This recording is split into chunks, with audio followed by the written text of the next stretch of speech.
Assalamualaikum warahmatullahi wabarakatuh.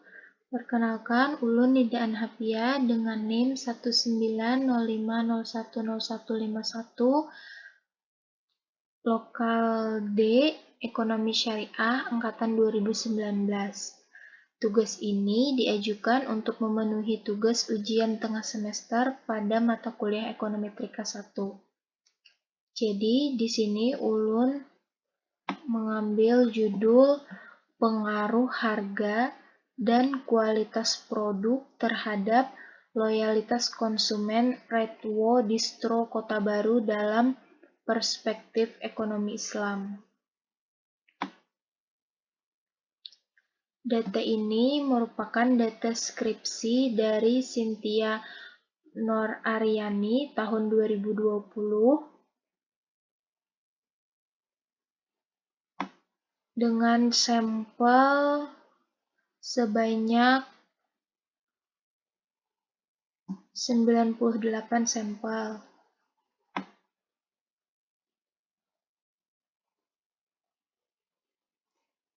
Dengan keterangan pada penelitian ini memiliki 3 variabel, yaitu 2 variabel independen dengan keterangan harga sebagai X1 dan kualitas produk sebagai X2, dan 1 variabel dependen, yaitu loyalitas konsumen sebagai Y.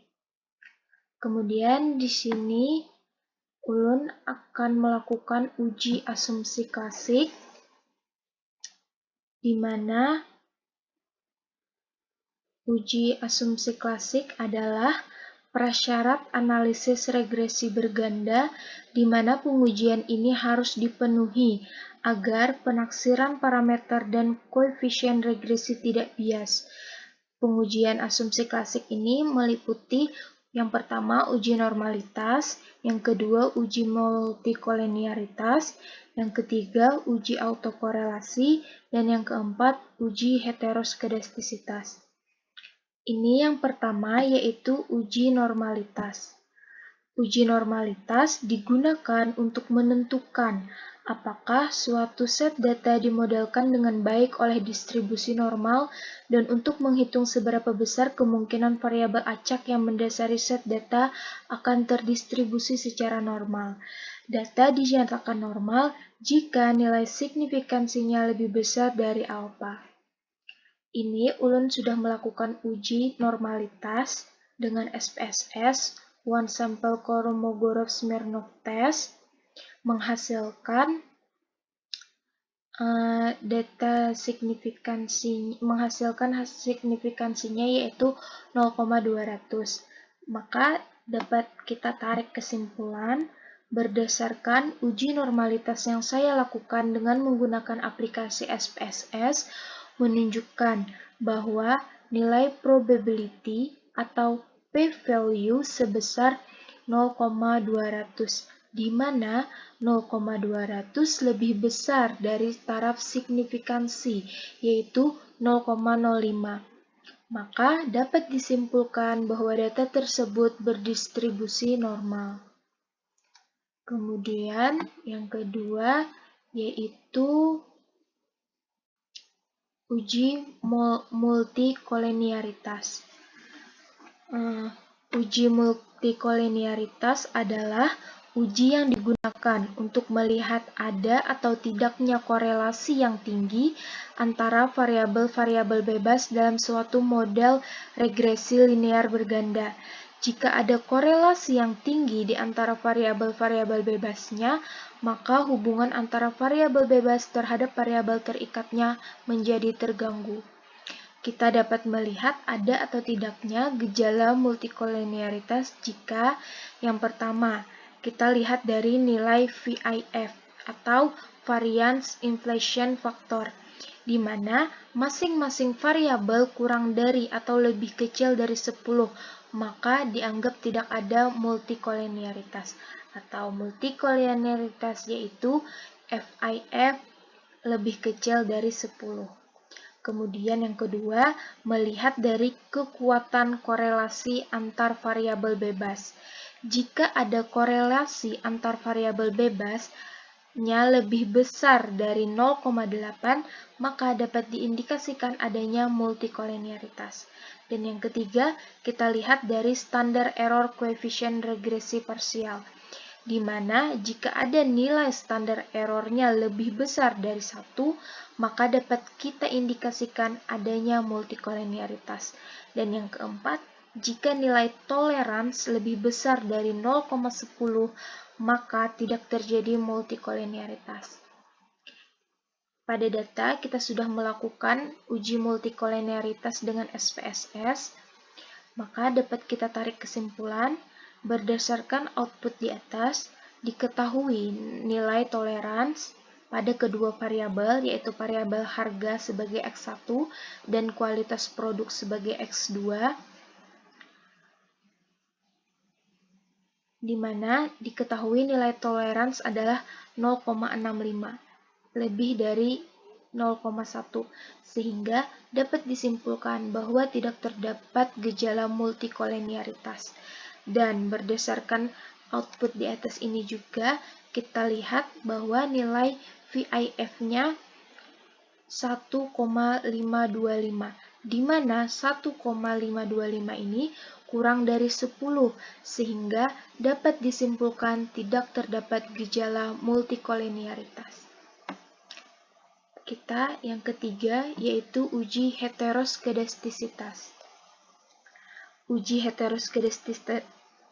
heteroskedastisitas ini bertujuan untuk menguji apakah dalam mode regresi terjadi ketidaksamaan varian dari residual satu pengamatan ke pengamatan yang lain.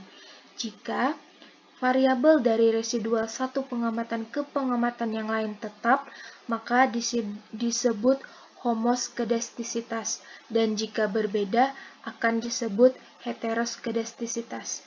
Syarat agar tidak terjadi heteroskedastisitas yaitu jika nilai T hitung lebih kecil dari T tabel dan nilai signifikansi lebih besar dari 0,05.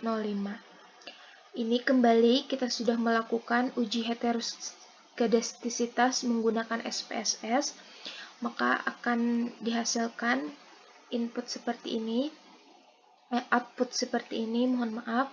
Jadi dapat kita simpulkan berdasarkan output di atas diketahui nilai signifikansi untuk variabel X1 adalah 0,484. Sementara nilai signifikansi untuk variabel kualitas produk atau X2 yaitu 0,116. Karena nilai kedua variabel lebih dari 0,05, maka dapat disimpulkan tidak ada gejala heteroskedastisitas. Dan yang terakhir yaitu uji autokorelasi. Uji autokorelasi adalah uji yang digunakan untuk melihat apakah terjadi korelasi antara suatu periode T dengan periode sebelumnya. Secara sederhananya, bahwa analisis regresi adalah untuk melihat pengaruh antara variabel bebas terhadap variabel terikat. Jadi tidak boleh ada korelasi antara observasi dengan data observasi sebelumnya. Jadi untuk mengetahui dengan cara membandingkan nilai DW dengan nilai D dari tabel Durbin-Watson, yaitu yang pertama, jika DW kurang dari DL atau DW lebih dari 4 dikurang DL, kesimpulannya pada data tersebut terdapat autokorelasi. Jika DU lebih kecil dari DW dan lebih kecil dari 4 dikurang DU, kesimpulannya pada data tersebut tidak terdapat autokorelasi.